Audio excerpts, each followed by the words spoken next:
Round table సమావేశం జరిగింది. దానికి నగరంలోని ప్రముఖులందరూ కూడా వచ్చారు.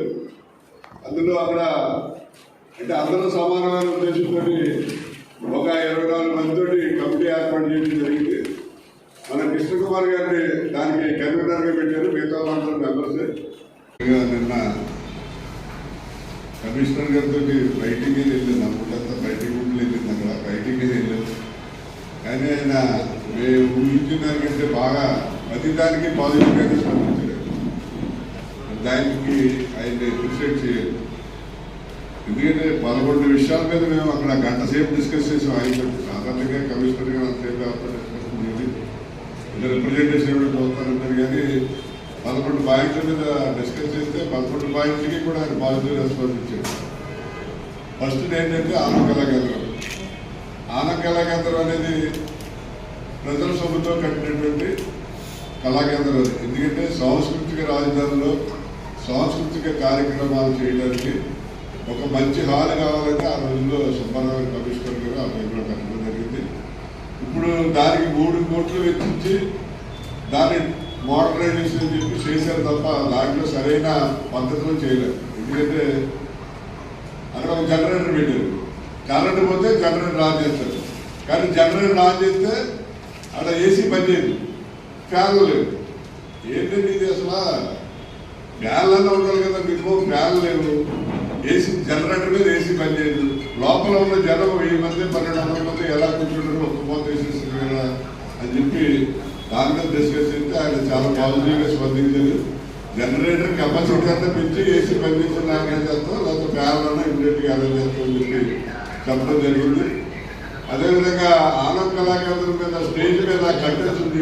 అందరూ చూసే ఉంటారు. గతంలో నందినాటోత్సవాలు మనం ఎక్కువ రాజమండ్రి చేయడానికి ప్రిఫర్ చేసుకోవచ్చు. ఇవాళ అక్కడ స్టేజ్ మీద కట్టెలన్నీ తీస్తారు. 12-13 ఉంది. అంటే ఒక సీన్ అయినంటే రెండో సీన్ ప్రిపేర్ అవ్వడానికి ఆ కట్టెల లోపల అన్ని రెడీ చేసి ఈ కట్టెలు తీసేస్తే ఆ సీన్ వచ్చింది. అలా ఇప్పుడు అవన్నీ తీసేసి సింగిల్ స్టేజ్ చేస్తారు. కృష్ణకుమార్ గారు చెప్పారు, మన నందినాటకాలు ఎంతవరకు వచ్చి చూసి ఈ ఆనకళా కేంద్రం పనికిరాదని వాళ్ళు వెనక్కి వెళ్ళిపోయారని చెప్పి చెప్తే ఇప్పుడు ఇమ్మీడియట్గా 10 లక్షలతో అంత ఖర్చు పెట్టి స్టేజ్ మీద పూర్వం మోడర్నైజేషన్కి ముందు ఎలా అయితే కంటెంట్స్ అన్ని కూడా ఏర్పాటు చేస్తారని కూడా చెప్పారు. ఇది మన సాంస్కృతిక రాజధాని. ఈ రాజధానిలో మనం ఆనకళా కేంద్రం 50,000 కరెంటు, మన 50,000 అద్దె, 20,000 రూపాయలు కరెంట్ అంటే ఎవరు కట్టుకోలేరు. అంటే మరి దానికి ఆయన ఎంత పెడతామంటే 10,000 రూపాయలు పెట్టండి, అందుకంటే ఎక్కువ కాదంటే 10,000 రూపాయలు పెట్టడానికి అంగీకరించారు. సబ్జెక్ట్ టు ద కండిషన్ ఏంటంటే మన కృష్ణకుమార్ గారి ఆధ్వర్యంలో కల్చరల్ ప్రోగ్రామ్స్ అనేది ఒక నార్మ్స్ ఫిక్స్ చేసి ఆ గైడ్ లైన్స్ ప్రకారం ఎవరికైతే ఫిక్స్ చేస్తారో వాళ్ళకి మాత్రమే ఇవ్వడం జరుగుతుంది. మిగతా ఏదైనా ప్రైవేట్ కాలేజీలు కానీ పొలిటికల్ కానీ ఎవరైనా మీటింగ్లు పెట్టుకుంటే మామూలు నార్మల్ పే చేయవలసి ఉంటుంది. దానికి ఆయన అంగీకరించారు. త్వరలోనే కృష్ణకుమార్ గారి ఆధ్వర్యంలో గైడ్ లైన్స్ ఫ్రేమ్ చేసి కల్చరల్ ప్రోగ్రామ్స్ చేయండి అనేది డిసైడ్ చేసి అక్కడ ఆనకళా కేంద్రంలో ఆ ప్రోగ్రామ్స్ వాళ్ళందరికీ కూడా 10,000 రూపాయలకే ప్రోగ్రామ్ జరుపుకునేలాగా అక్కడ ఏర్పాటు చేయడం కూడా జరుగుతుంది. ఇక రెండో విషయం ఏంటంటే సుబ్రహ్మణ్య మైదానం బాగానే తయారు చేసే బాగానే ఉంది. కానీ అక్కడ స్క్రీన్ పిక్చర్ వేసినప్పుడు మన రాజమండ్రికి సంబంధించిన హిస్టరీ ఒక డాక్యుమెంటరీ చూపించవలసిన అవసరం ఉంది. దాని మీద కూడా డిస్కస్ చేస్తే ఒక 10 నిమిషాలకు సరిపడిగా ఒక రాజమండ్రి హిస్టరీ మీద ఒక డాక్యుమెంటరీ తయారు చేసి సినిమా ముందు కానీ సినిమా మధ్యలో కానీ చూపెడుతూ ఉన్నారు. అలాగే ప్రతిరోజు సినిమా వేసే ముందు గోదావరి మీద పాట వేదంలో ఘోషించే గోదావరి పాట కంపల్సరీగా వేయాలని చెప్పారు. దానికి కూడా ఆయన అంగీకరించారు. వేదంలో ఘోషించే గోదావరి పాట కూడా వేయడం జరుగుతుంది.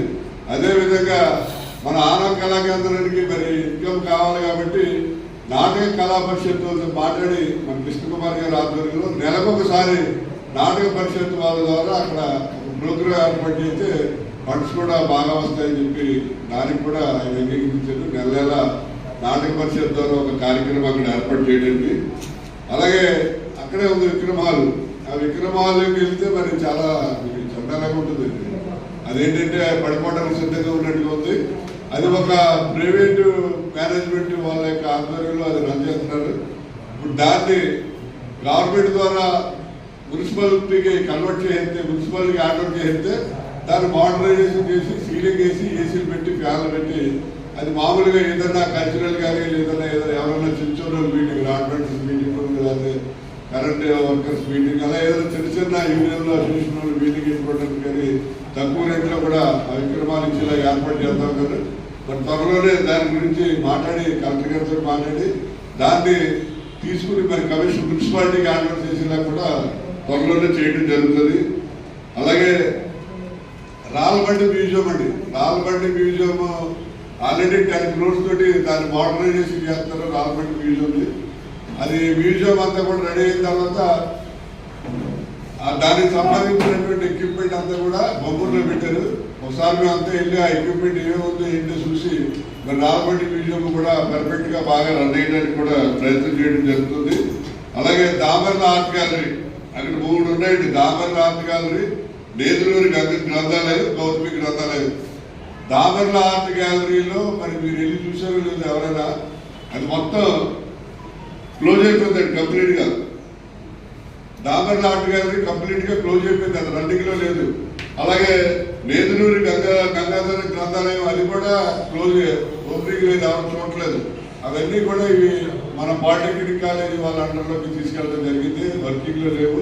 నిన్న మేము మాట్లాడిన తర్వాత మరి నేదులూరి గ్రంథాలయం కానీ లేకపోతే దామర్ల ఆర్ట్ గ్యాలరీ కానీ శుభ్రంగా క్లీన్ చేసి రెడీ చేసి మొత్తం బాగా తయారు చేసి చేద్దామని చెప్పడం జరిగింది. రాజేంద్ర సింగ్ గారితో కాకినాడలో జరిగిన మీటింగ్ స్ఫూర్తితో టీకే చచ్చరెడ్డి గారు రాజమహేంద్రవరంలో ఈ రాజమహేంద్రవరం రామకృష్ణ పరిరక్షణ ఏర్పాటు చేస్తే అది గురుడు పోసుకున్న 10 రోజులు జరగకుండానే ఫలితాలు కలిగింది. ఈ విషయాల మీతో చర్చించుకోవడానికి అందరూ కూడా ఇందులో భాగస్వామ్యాలు గుర్తు ఈ విషయాలు మీతో ముచ్చటిస్తే నలుగురికి విషయాలు తెలుస్తాయి, మాటలు సమూహం అవుతుందని ఉద్దేశంతో ఈరోజు ఈ కార్యక్రమం ఏర్పాటు చేస్తామని నేను సాయంత్రం అప్పటికప్పుడు రెడ్డి గారు కూడా అనుకోవడం దానికి ప్రధానంగా చర్చించిన అంశాలు మీ అందరికీ తెలుసు.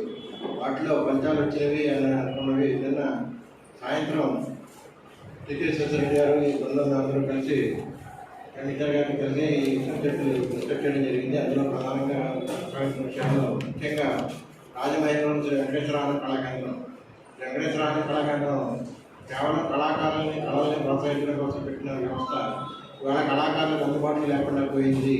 50,000 అంటే కళాకారుడు భరించలేని స్థితిలో ఉంది. చేతకాన్ని అందుబాటులో తీసుకురావాలి.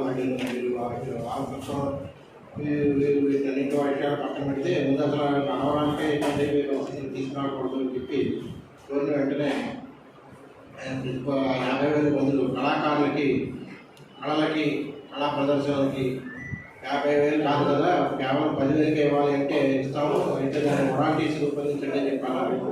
దాని గురించి కూడా ఆలోచన జరిగింది. అందుచేత 10,000 రూపాయలకి అక్కడ కళా ప్రదర్శనలు జరపడానికి వీలుగా ఒక నిర్ణయం అయితే ముఖ్యంగా అంగీకరించారు.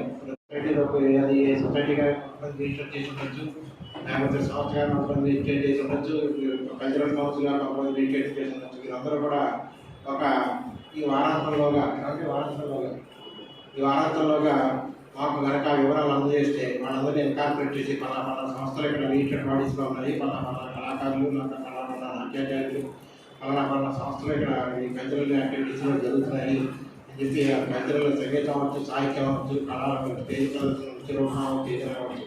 ఇలాంటి సంవత్సరం అవసరమైతే ముందు యాడ్ చేసుకోవడానికి వీలుగా ఇంకా తెలియని సంవత్సరం చేయొచ్చు. కానీ ముందుగా ఇది ఆలస్యం లేకుండా జరగాలి అని అనుకుంటే, అందరికీ పేరు సిద్ధించాలని అనుకుంటే మీకు వారాంతంలాగా మీరు వివరాలు అందజేస్తే, మీకు సంబంధించిన రిజిస్ట్రేషన్ తాలూకు వివరాలు అందజేస్తే ఆ లిస్ట్ ఒకటి రూపొందించి వాళ్ళకి ఇవ్వడం జరుగుతుంది. అలాంటి వారికి కేవలం 10,000 రూపాయల ఎత్తుకే కళాకేంద్రాలు అందుబాటులో వచ్చేలాంటి ప్రయత్నం జరుగుతుంది.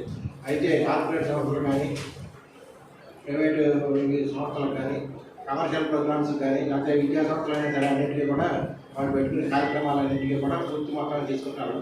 దీనికి మాత్రం ఆ విధంగా 10,000 రూపాయలకి ఇవ్వడానికి కమిషనర్గా ఆర్గనైజేషన్ చేయాలని చెప్పడం కోసం దానికి సంబంధించిన వారాటీస్ నియమావళి రూపొందించుకునే విషయంలో ఊళ్ళో ఉన్న కళాకారులు, కళా సంస్థలు, కళా వ్యవస్థలన్నీ సహకరించాలని ఆ లిస్ట్ గారికి ఇస్తే ఆ లిస్ట్ తయారు చేసి దాని వారాటీస్ అన్ని చేసి వారికి సమర్పిస్తే అది ఇవ్వడానికి చెప్పడం అనేది నేను చెప్పినన్నింటికి కూడా ఒప్పుకొని మరి ఇవాళ ఇటువంటి కార్యక్రమాన్ని నిర్వర్తించినటువంటి టీకే విశ్వేశ్వరరెడ్డి గారు, అలాగే మన కృష్ణకుమార్ గారు, శారది గారు, వీరందరూ మా కమిటీ సభ్యులందరికీ మేమే కృతజ్ఞతలు చేసుకుంటూ ముందుకు సాగాలని, అలాగే హ్యావ్లాక్ బ్రిడ్జిని కూడా ఒక వెలికి తీసుకొచ్చే పరిస్థితిలో కొనసాగిద్దామని చెప్పి మరి చాలా అందరికీ సంతోషం. పాత్రికేయులందరికీ నమస్కారం.